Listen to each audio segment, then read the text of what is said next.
welcome to the DFS Build NFL edition. I am Kevin. That is Taylor. That came in real hot with a lot of energy. Yeah. Too much energy. Anyways, if you need help in NFL DFS this week at DraftKings, and even if it's over at FanDuel, our goal is to assist you and help you win. You can get premium plays and all of our advice for $5.99 a month over at dfsbuild.com, or you can just go over to Discord, link in the description here, for free for extra advice, or you can just keep watching this video, which is also free, where we break down the entire slate, going over all the plays that we like and looking at ownership and projections and price, and just giving you an idea as to where we are at for the season. Like, we've been giving out good advice and good plays, so hopefully you've been along for the ride. If you have not, come join us. You can join us right now as we go in here, going game by game, team by team. We're going to start with the Jets. Nobody wants that. Nobody wants to start with the Jets, but we have to start with the Jets. Got to rule them out. They're on the road against the Ravens, massive 14-point dogs, 15.5 implied team total. Godspeed, Jets. Do you have any interest here? I think you can always play Mason Taylor just because he's cheap and he's good, but not with any sort of conviction or volume. Like Adonai Mitchell, sure, whatever. Like maybe hope he catches a 60-yard touchdown, but yeah, not dying to do that. Breece Hall, cheap, but not good either. So no, but I like that. I like the mention of Adonai Mitchell. Who's the other guy? John Mechie III, 3.3K and 3.2K. I mean, there's a lot to pay up for on this slate. If you want to pay a premium at quarterback, if you want to go get JSN, if you want to go get JT, who's 10K, like, you can make a case. Like, they're starters in a bad offense, but also one that is going to have to throw probably as big underdogs on the road. So they did make the switch to Tyrod Taylor. There is something there as far as the Jets making like a real concerted point of, it's not really going to be upgraded that much, obviously, but they hate their passing offense with Justin Fields, which means they want to pass a little bit more and pass a little bit more effectively so it can help their rush offense. It's not crazy to think Tyrod Taylor has a little bit of success, or at least more success than we were seeing out of field. So as 3.3 punts here, like, I don't hate that. But I do hate pretty much everything else in this game because, honestly, the Ravens have to win. They're at home, and their defenses look pretty good. So, in general, not psyched about the Jets, but I think a little bit here and there in tournaments, those two guys in particular, Mitchell and Mechie, are okay for GPPs to load up. On the other side, Lamar Jackson, he hasn't really looked completely right. At least he hasn't been like producing that like an elite level like we're accustomed to seeing. But it's the Jets. It's a must-win game. They traded away like their two best defensive players. Like, eventually Lamar is going to be Lamar again, and he's not going to be owned. We have Drake May, we have Jalen Hurts, we have Patrick Mahomes. All those guys are up top at quarterback, and rightfully so, getting ownership. But if Lamar is going to be half as owned as all of them, it's kind of appealing, no? kind of. Kind of. That's it. Yeah. Like, you can always play him. He's always worth keeping in your like multi-entry pool. It's just kind of hard to prioritize that on this slate with a pretty big spread. Like, I don't really trust New York to keep it competitive. I do like Henry because of that. Like, I think it's a good matchup for him. I generally like it better with R in. The issue is he's 7,600 now, so like the discount we were getting is no longer a thing. But I don't think anyone's going to play him, so I think over Henry is pretty appealing. I think Andrews for still under 4K is fine for tight end. Like, I prefer Andrews to Taylor if I'm punting tight end in this game, but overall, not super psyched. Like, Zay Flowers looks a little pricey to me. Like, just not involved enough. So you can always make a case for Baltimore defense, I guess, just because it's the Jets. They're super expensive, so not really on my radar either. Yeah, definitely profiles as a Derrick Henry game. I think in tournaments, you can just look at it like, hey, I'll eat a lot of chalk, and then nobody wants to play Lamar and Zay, so let's fire that up. Like, it's totally in play. Like, I do like it quite a bit. I'm not really getting there, but it is interesting for sure. All right, Steelers visiting the Bears. Aaron Rodgers owns Chicago. Those are his words, not mine. Sounds like he's probably going to play. If he doesn't, there's Mason Rudolph. Neither of them would look that great here. Like, the Bears are not a very difficult matchup. We've definitely seen some teams go off against them. Jackson Dart, Joe Flacco recently did. But we tried that with J.J. McCarthy, and that didn't work out. But, yeah, I mean, Aaron Rodgers could do okay here, 5.2 with a broken wrist. I don't really want to do that. Jaylen Warren, 6.6, overpriced. I suppose you can always take a shot on DK getting a big play, but I'm not really into the Steelers. I think DK is the only one at 5.3. Yeah. Like that's quite cheap for him. He's But been there's a bad, reason though. he's that cheap. Yeah. Like he has not been very good at all. Like we've seen big plays on occasion, so you can always hope he breaks one. But that's kind of it. Like I would play him as a one-off. I'm not playing Rodgers this week. I'm not playing Warren at 6,600. Like there's really nothing here that I like at all beyond a little bit of DK. Yeah, Warren is overpriced for sure. Bears are bottom 10 against fantasy wide receivers. It is what it is. If you want to play DK, How funny, by the way, that the 1 week Jalen Warren was like mega chalk. It's a week Kenneth Gainwell goes insane. Well, yeah, because Warren got hurt. Just stupid. By the way, I had in a league, I had Jalen Warren, and the other guy across from me was trying to tank, and he had Kenneth Gainwell starting with like a projected 2.9 or something. And he got like 29. Classic. All right, on the other side of the Bears, I don't think they look that much better. Caleb Williams was coming in with ownership earlier in the week, not anymore. You can always play Caleb Williams. He's a classic tournament play. He actually projects pretty well for the price. DeAndre Swift is gaining steam. Not really into that. The way to beat the Steelers, honestly, has been through the air. They're dead last against wide receivers on the year. So if I did anything, it would be like Rome Odunze with Caleb. Honestly, Luther Burden at 3.6, I don't hate that at all for GPPs. Like we do still want to look for, ways to go get all these studs and some cheap punts like Assy Jets wide receivers and Luther Burden are things we could at least consider. I think Burden's good. 3,600. He's been playing more, especially in obviously passing situations. He's been heavily involved in terms of snap counts lately. So I do think that's a good play at 3.6. I'd rather play that than 80 Mitchell or Jets like you were talking about. So I think he's a fine punt. I think Swift is okay. Like he's getting cheaper and cheaper. Don't mind the matchup. We've seen Pittsburgh give it up kind of consistently for most of the season if they had a bit better lately. But Swift is okay. No one ever wants to play him, understandably. None of it. I'm probably playing Burden by himself. I'm not super into Caleb. Yeah, I agree. Jacob here, thanks for the question. He says, is AD going to get steam? Like, it doesn't look like it yet, but like I said, they are very cheap and they have probably an upgrade to I the just don't passing think game. people want to play the Jets on a huge main slate. So I'd like, even if he gets some mentions, I cannot see him being like 10% even. Like even no, that and would be a stretch, if he does, then you can just pivot to Mechie or you can go play Burden if those guys are going to get overlooked. Like there's other ways to get value, but as things stand, I don't really think any of these guys are going to be that owned. So you can kind of just rotate them into your lineups at your leisure. Patriots and Bengals, this game looks pretty fun. 51.5 total. Bengals should get Joe Burrow back for this game. And the best way to attack the Patriots defense is through the air. So we could see a shootout. If we do, Drake May is going to look really good. He looks good anyways. The Bengals are terrible against everything defensively. May came back down to earth last game because he just wasn't needed against the Jets on a short week. Other than that, he's been crushing every single game. You can stack him. You can run him naked. I love Hunter Henry at 3.9 this week. He looks awesome. If you don't want to play Trey McBride chalk, Hunter Henry looks really, really good. He's going to be a little bit owned, but at 3.9, nice salary saver, good red zone threat. The Bengals are, checks notes, dead last against fantasy tight ends on the year. So that looks good. And hey, we were talking about this before we got going here. Trayvon Henderson is going to be completely overlooked. Number one, because Drake May is going to gain steam in the Patriots passing attack. But number two, you were saying his price plus the possible return of Ramondre Stevenson. So like, I love Henderson in tournaments. He has been crushing the last 2 weeks, and the Bengals are abysmal against fantasy running backs. Yeah, it's just hard to plunge that much into a guy who might be in a timeshare still. Like we think, oh, he's played well. Will he so be the Patriots though? Now he. Well, I mean, you think he's don't you suddenly think going to get smart enough? all the I don't snaps? know. Why would you think give NFL Stevenson teams a are going to take a smart approach? Like I do not think teams are just like, oh, he's played well. We're going to give him all the snaps now. Like they're going to work Henderson in. So I feel like 67 is a lot to pay for that kind of risk.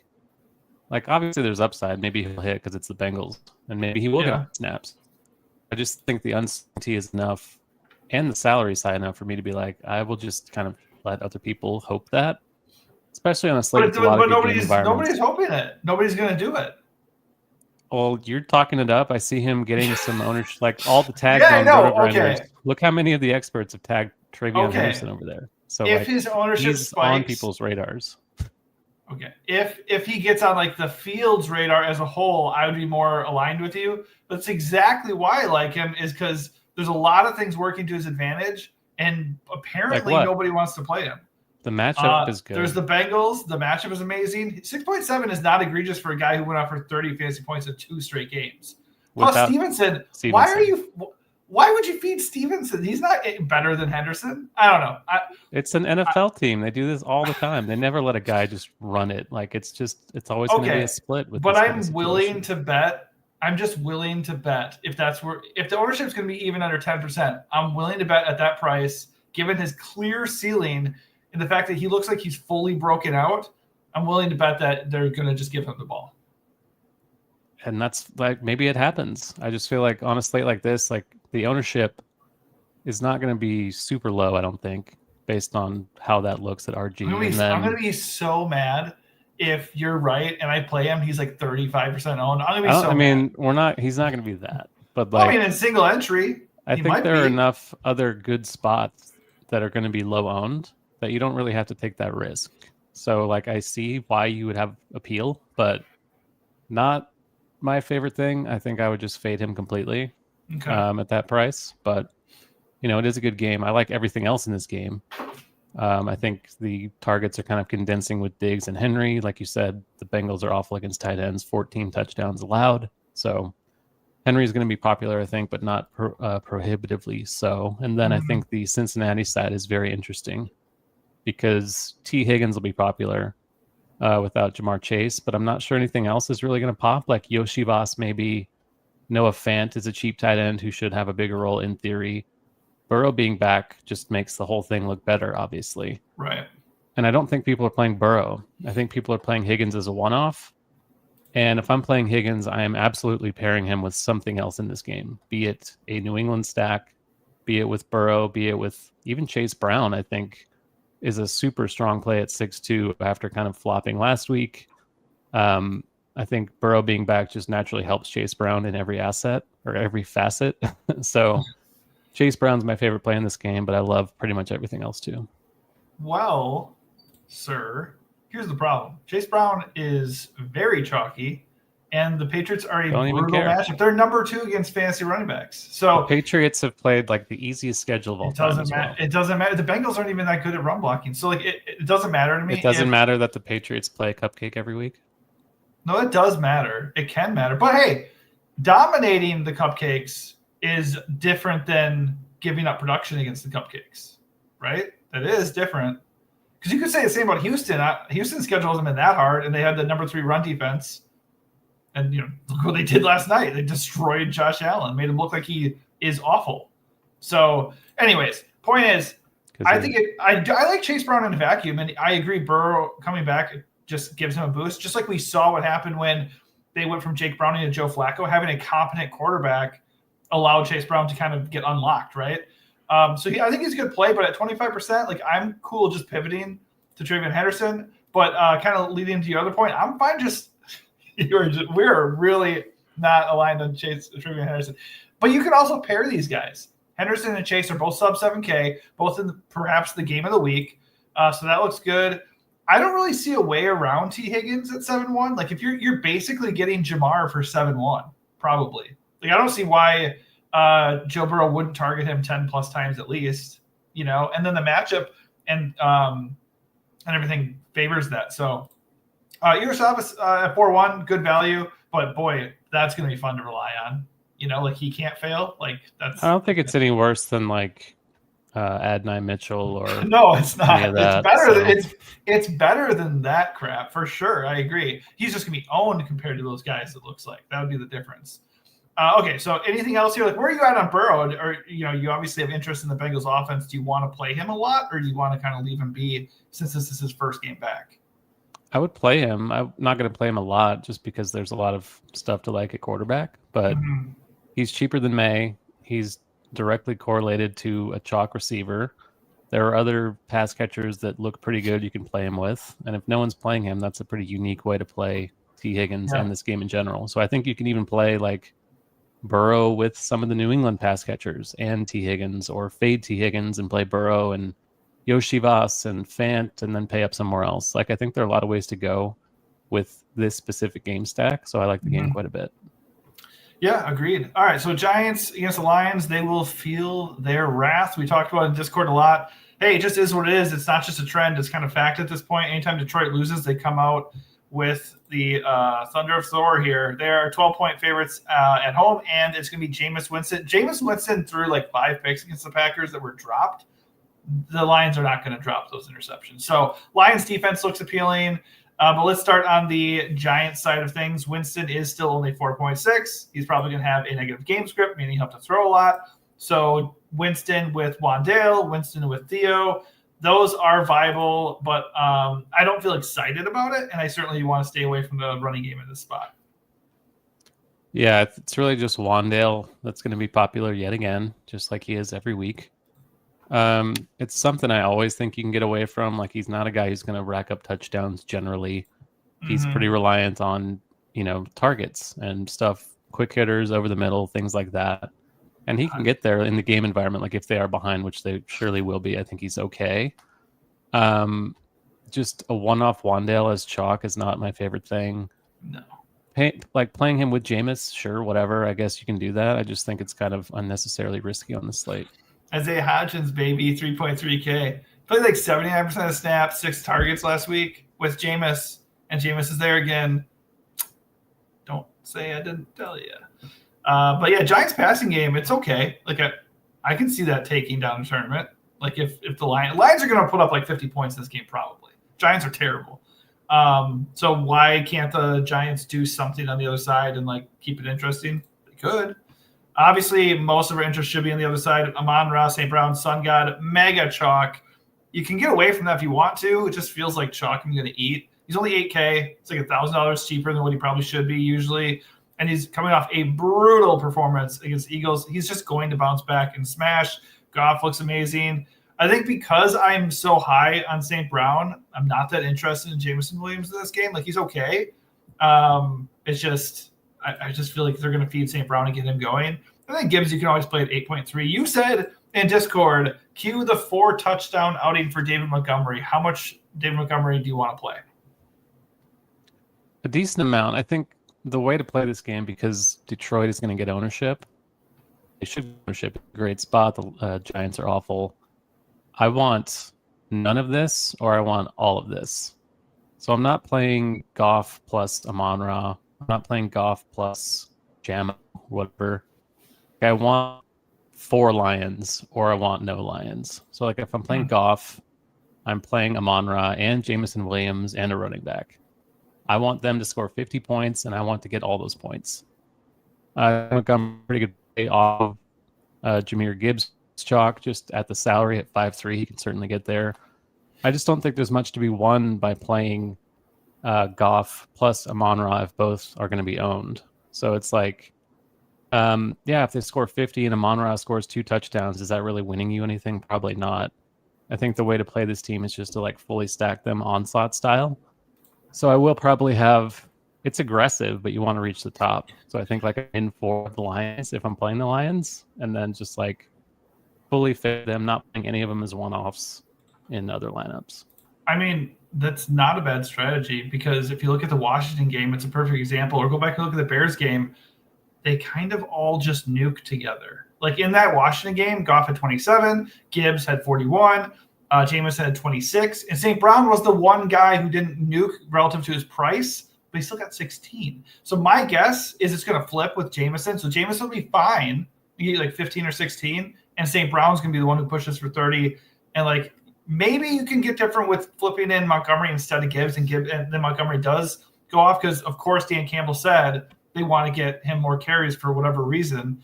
So yeah, play with it, but I agree. I think a full stack of Lions is definitely in play. 31.5, and I think total here. Like Gibbs is owned, Amon-Ra's owned, Jameson is owned, but I don't think people are going to play all of them together. So I think the combination, even if they're all somewhat owned, it's a unique combination playing 4 of them. Still with the running backs, they can in theory get there. But I think to play them is just to like fully lean into it. And without Laporta, like the target tree condenses in theory, and it makes the stack a bit easier to stomach, like in terms of the onslaught. That is probably true. All right, Minnesota in Green Bay. The Packers are 7-point favorites, and as we know, based off of the season and everything that has shown us, bet the Vikings against the spread. Green Bay does not go out and dominate teams; they just don't do it. Once again, we can consider J.J. McCarthy's 5K flat, and the Packers are really good at making bad quarterbacks look good. I don't really want to do it personally, but he does have a rushing floor. Aaron Jones gets his old team at 5-7. Not the worst play. Justin Jefferson just gets cheaper and cheaper. In the name of J.J. McCarthy going off for whatever reason, I guess Jettas is in play. I don't know. It's a rivalry game. It's a big game for Minnesota. If they lose, they're kind of smoked. I don't like any of it, but I could totally see all these underpriced Vikings guys hitting. I might play a little like Jones, and then that is all. That's fair. All right. On the other side, we have a banged up Josh Jacobs. He's probably out. Means Manuel Wilson season at 5.3K. I don't really love the idea of Manuel Wilson as like mega chalk going up against the Vikings, who are like top 10 against fantasy running backs. It's not really that good of a matchup. And he's Emmanuel Wilson. So they could also rotate Chris Brooks. They could They could use Savion Williams and Christian Watson on jet sweeps. Like they could just throw more. So I just don't think he's walking into like some bell cow role necessarily. So that's chalk I wouldn't mind getting away from. That said, dollar for dollar, he is a solid value. It's just also not a matchup in general I want to attack, even with the passing game. Like Love looked good in the second quarter and then the second half against the Giants, but that was the Giants and not the Vikings. He does not have like a clear alpha wide receiver. I guess if there was one, it would be Christian Watson, but I don't even really fully trust that. It just feels like this game is a stay away. Yeah, I think Wilson's worth playing just because he's cheap and should have a starting role. So like that's someone I'm going to play. I agree that it's not an ideal spot and it's Emmanuel Wilson. So if you're playing like small field and he's 30% owned, that's a pretty easy thing you can fade. And I'm not sure he's going to bury you. But in theory, like in a vacuum, he is a pretty good play. And that's sort of it. Like I think Dobbs is fine because he's under 5K. Watson got a couple touchdowns last week, but this is another game. Like given the other games on the slate, I think we can kind of safely avoid most of this one. Yep, agreed. All right, Indianapolis taking on the Chiefs in Kansas City. Chiefs are 4-point favorites. Chiefs lost last week. Obviously, they need to bounce back if they want to push for the playoffs at this point. JT on the other side coming with a 20-point fantasy projection at 10K. That's not somebody we want, but for tournaments, I mean, I kind of want him. 54 fantasy points in his last game. He's had 30-plus fantasy points in 6 games, 40-plus 2 times. It's not a good spot. It's on the road. It's a very good run defense, but it's Jonathan Taylor, baby. He's having a legit MVP season. If nobody wants to play JT, I'm going to be getting to him a little bit. Daniel Jones is always in play at 6'2". I think Alec Pierce is a big play threat at 5K is all right. And our boy Tyler Warren is always going to be in play. It's not really a good matchup across the board, though. Like, I think the Colts are probably the better team, but it's not a good spot on the road at all. Yeah, I'm not getting to much. I think Pierce at 5K is just like a fine one-off, but I'm not playing Daniel Jones. Same thing with Warren. Like, I think you get to the guys because, you know, Pierce is a deep threat. Warren's a tight end. They're both fine. Taylor at 10K, you really need 30 plus. If he gets you anything below that for 10K, you're probably fucked. So it's pure ownership play. Right. I mean, I see why you'd play him, obviously. Like he has slate nuking ceiling, but you know, he's still not a guy that generally catches a ton of passes. He has caught more this season than in most. So it is a role that he's playing that's a little bit different than previous seasons, but it's still not exactly C-Mac in his prime in terms of the pass catching. So it's playable. I'm probably not doing it. I will probably lose because of it, but I'm okay with that. I mean, KC is a top 5 run defense against fantasy running backs in terms of touchdowns and yardage on the season. So it really is like a really bad matchup. So that said, 3% owned, like I'll play JT enough to feel good about, hey, I have some JT out there. Just because he's JT. On the other side, KC, Rashee Rice feels a little bit too cheap, 7-7, positive matchup. Gonna be owned. Don't really care. Patrick Mahomes, probably good bounce back spot. Kelsey at 5 is okay. Xavier Worthy, I'm sick of doing the whole Xavier Worthy GPP things that literally has not worked out at all. But of course, per usual, if you're playing Mahomes, if you want to get leverage on Rashid, you can save like half the money basically and go hope that they can finally connect on deep ball with Xavier Worthy. It's not the worst try in the world. There's reason to have interest in the Chiefs offense here. I mean, yeah, I mean they're not cheap, but they should be in a decent enough spot here. I like him a little just because it's a kind of high total game. It could shoot out. Ownership's not going to be crazy here compared to like Arizona, and the Cowboys game should get some ownership, potentially the New England game. And the Lions, of course. So like this is kind of a spot that I think could fly under the radar a little bit. The issue is it's hard to find a run back on Indianapolis that I'm very fond of playing. Playing Kansas City individually, well, with the expensive Chiefs, it's kind of hard to pay $10K for a guy. You have to pay all the way up to $10K to get him. It's just crazy.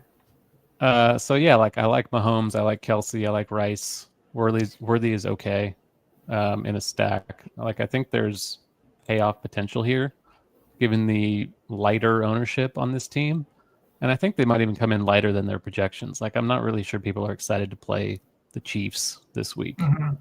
Yeah. So I'm interested. I think it's a fine stack to get to. I think motivation should not be an issue for this team right now, you would think. So find enough spot to target. I will probably be over the field on the passing stuff. But again, like there's just a lot of other stuff to like, so it's hard to make it a huge priority. Yeah, I think like if I had to take a stand, I mean, Rashid is the only one that I feel really excited to play. The role is just so good, and the Colts are like pretty average, if not worse, against fantasy wide receivers. So that's probably the way to target this. So of course it'll be like a 16-13 game, and Kareem Hunt will be the one who does all the damage. That's what Casey does. All right, Seattle against the Titans. They are 12.5-point road favorites. Godspeed, Tennessee. Seattle, this looks like a bounce back spot. Sam Darnold's been brutal. 10 or fewer fantasy points in 3 of his last 4. But that Washington game and the Tampa Bay game, those are reminders of his ceiling. And the Titans are the type of team that could allow him to get back into that. So I don't mind a Darnold JSN They just haven't needed him to go off. That's true. So it's like last week he was horrible against the Rams, but most games it's just like, well, he threw a 70-yard touchdown and then they coasted the rest of the way. He threw 12 passes. True. That is true. They might not need him again here, but I think he's viable at 5.4. And recency bias, he's not going to be owned. But I don't think you have to force Darnold either. I think JSN is just a great standalone play per usual. I mean, has he gotten less than 20 fantasy points in any other game besides this Arizona game? Nope, he sure has not. Just super, super reliable. 9K is a lot, but the Titans aren't good against fantasy wide receivers, and you could dominate here. Ken Walker is an interesting case because he is cheap for a guy who is explosive, and it's a good spot for him. But they don't seem to like really want to feature him. They just kind of like play the hot hand basically, and he's at worst in a timeshare still. Seahawks defense 4K. That's a lot to pay for a defense ever, but not the worst time to do it for the first time ever. That's about all my interest is. Yeah, like I would. For a defense, it's like about as safe as you can get, but it's like for 4K, you need them probably to score a touchdown to really be worth it. Which is, random. Reasonably good bet to do that. It is. Like, if I had to bet on one defense doing it, that's the one I'm betting on. But for 4K, like, I never love paying for a defense anyway. JSN, not much more to say. Like, kind of automatic. 9K is fine. Not sure you're getting a nuke because I doubt Tennessee can keep it competitive enough for the Seahawks to be thrown all day. But you never know. Like, we know what's going to happen, and then we don't. So, but for high for 9K, floor, like he hasn't really been good enough. You need a ceiling at 9K. Yeah. Just like with Jonathan Taylor, you need 30. You need JSN to get you like 25 plus, which he can in his sleep. Worth it, really. I'm just not sure he will in this spot. I agree. I want to like Ken Walker. The Seahawks love Zach Charbonnet, even though Zach Charbonnet is like the worst running back I've ever seen in my entire life. He's horrible. He's not the worst running back, but yeah, he's not. He's terrible. He's not as explosive as Kenneth Walker, that's for sure. No, he's not yet. They continue to like split the snaps and give Charbonnet work at the goal line. Like it's a very thin path for Kenneth Walker, but he is affordable. It is the Titans, so I will play him a little bit, I think. But the Charbonnet thing is so fucking annoying, and now they're even like giving George Holani work like near the goal line. Yeah, I don't know how you like. It's Kenneth tough. Walker is just the only. It's just like GPP for life. That's like it. That's it. Mm-hmm. I mean, the matchup is good, but they just don't like him. Dude, he's gonna be owned. No. Can't play owned Kenneth Walker. No. I don't know if he's gonna be owned. If people really doing that? Okay, they're huge favorites. It's the Titans. They're not good against fantasy running backs, and he's coming off a good game. So yeah, he will be owned a little bit. I'm not gonna play into ownership on Ken Walker. It's annoying. I play a little. I'm probably not playing him in like single entry or whatever. Okay, when I say stuff like that, I'm not removing him from my player pool. If I get to him, I get to him. But I'm not going to be like, I'm getting 10% Ken Walker this week. I'm not going to force it. I'm getting 12% currently of Ken Walker. So that's about my max, I think. Okay, well, that's on the other side. I think Barner's okay as well. If you want to punt. Hey, look at this. Get some green. Yeah. Is it like relative? We needed it. The one time we talked him up. Yeah, was that his worst game of the year? Against the Raiders? Oh my god. Probably. Hey, is this when they do this green shit on Roto Grinders, is this relative to their average? Like how good they are? Because this is not what you would see normally for somebody being in the green. 12, 13, 14 fantasy points. Probably relative to salary. I don't know. Hey, here's the thing. Question. This is a brutal spot. I don't actually want to play Cam Ward. But he's showing signs we've already taken too long on the Titans, I think. We're wasting way too much time on the Titans. Okay. All right, Jaguars in Arizona. They got to cross the country here to face the Cardinals in the desert. Trevor Lawrence is cheap and projects pretty well. I'm okay with it. I just don't want to force it. But I don't really love anything else here. I think you can always play T-Law at a price like that, but I don't know. Etienne is okay. Well, Etienne is banged up, and if he's out, it's like Bayshall, Tootin, chalk day. Yeah. He's 4.6. I'd rather play him than Emmanuel Wilson, for sure. Yeah, you save like $900. It just feels like chalk that definitely won't end well. They seem to like him. Like, they gave him goal line. They do. He is explosive, but I've seen some of his tape on the year where he like just really misses holes. Like, he does not read the lanes very well, and that's kind of bad. Like, did you ever see the one highlight of DeAndre Swift? Like, DeAndre Swift's a good explosive running back, but like he also doesn't have the best vision sometimes. I don't know. He's Bayshall Tootin, so I'm not saying he's Jonathan Taylor, but he's 4,600, and if he starts and ETN's out, I think he's a pretty good play. I agree with that. If he'll be mega chalk. He will be mega chalk in Arizona stacks. So like, you have to be pretty thoughtful about the way you play that if that scenario pops up with Tootin starting, because everyone's going to play Brissett and Wilson and McBride with Tootin as the run back, and it's a good play, but it could be like 140% owned on aggregate in terms of ownership sum, which is a lot for 4 guys. Feels bad. Yeah, I think Lawrence is okay. Like, we're doing this thing. Is Brian Thomas Jr. out? Is he questionable? I mean, he is there in terms of projection. I think, Lawrence is okay if you're picked away from that. Yeah. Oh, God. He's there in spirit. He was one of my favorite players coming into redraft. Brutal. I think Jacoby is okay under 5K, but like, do you love that?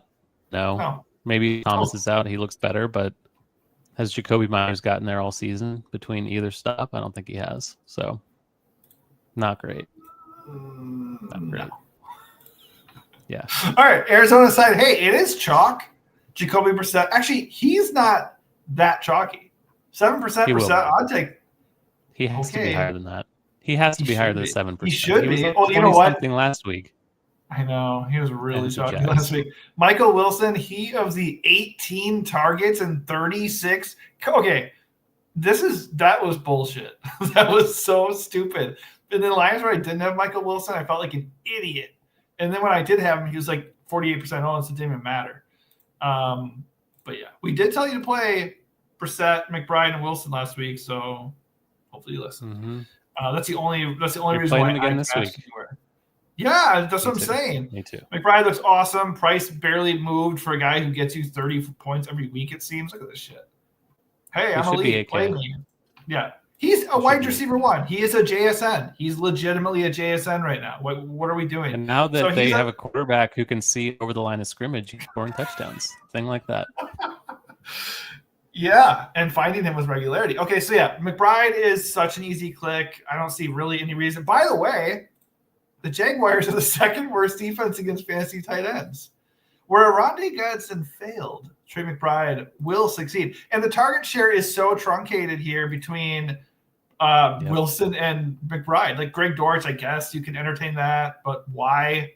I would just focus on Brissett, McBride, Wilson. And then, like you were saying, just don't play Tootin. Or maybe play Jaguars passing guys or just ignore that side of the game and just – because you don't want to eat too much chalk, getting yourself tied up into like 4 plays like that.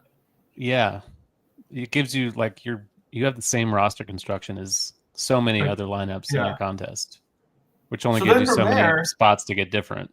Exactly. Yeah, from there you can only get so much different. But it looks so good. Like these guys are so cheap. They should not be this cheap in this spot at home. Okay, if you're going to do that though, what do you suggest? Because you could then throw in Adonai Mitchell.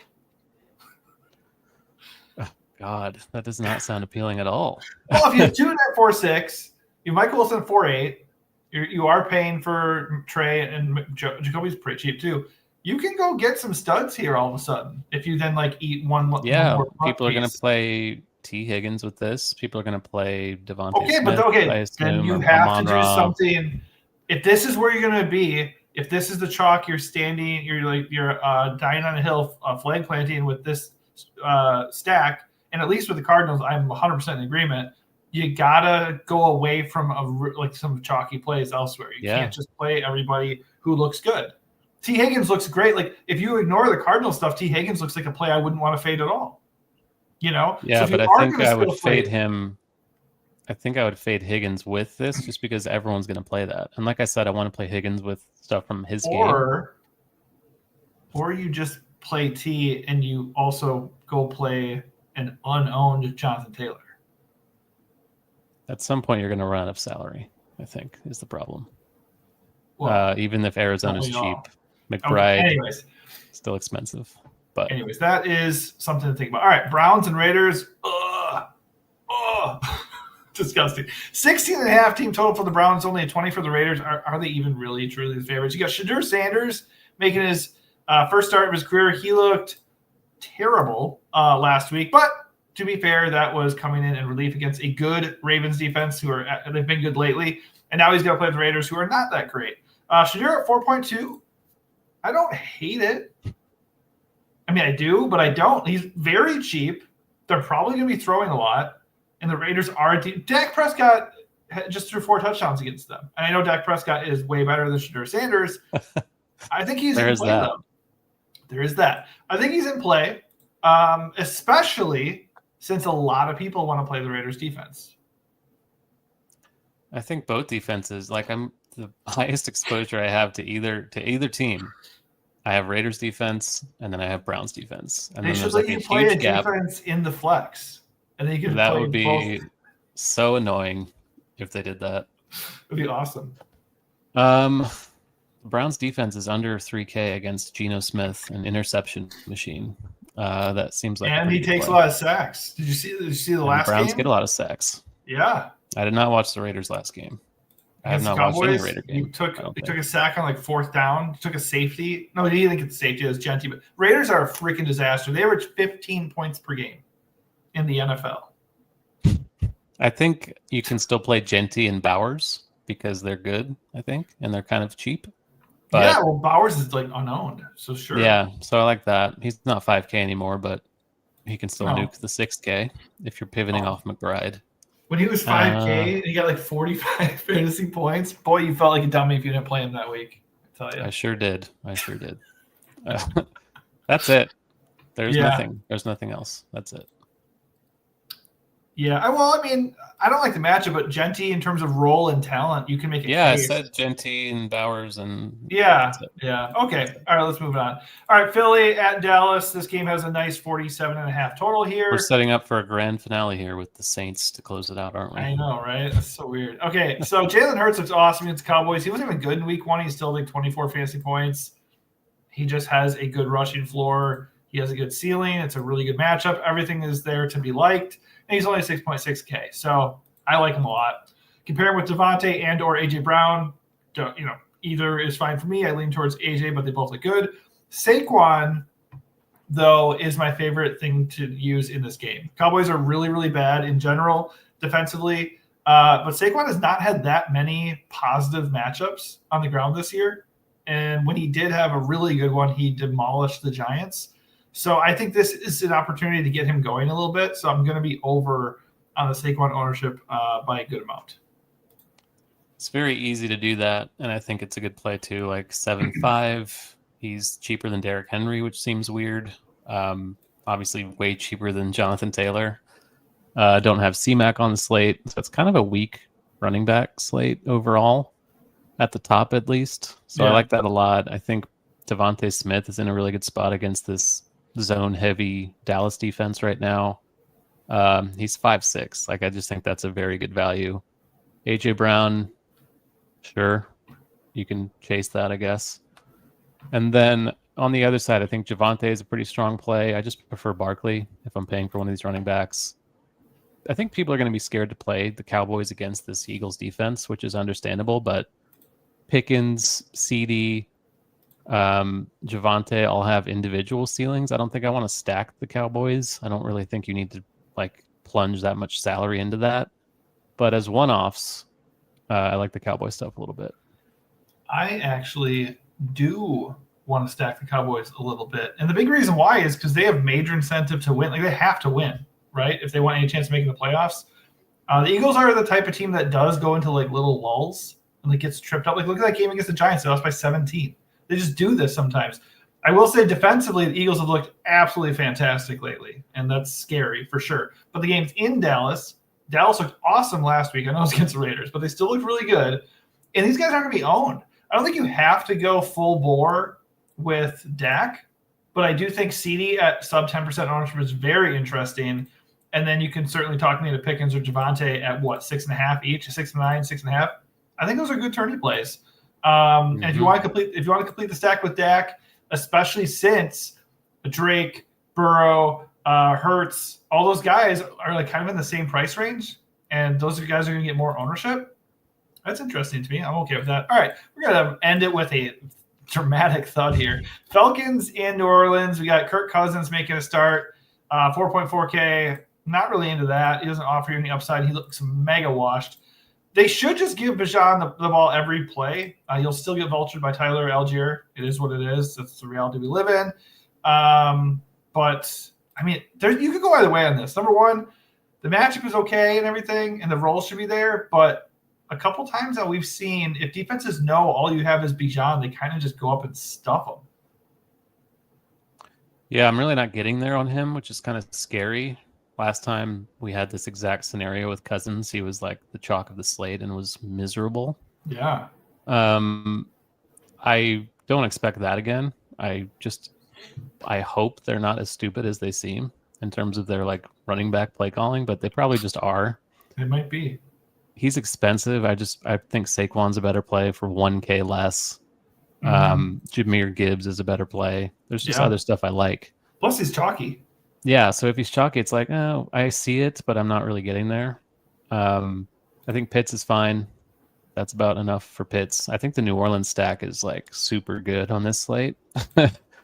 We saw Atlanta get absolutely destroyed by the Panthers through the air a couple weeks ago or last week. Yeah, Bryce Young, 448 yards.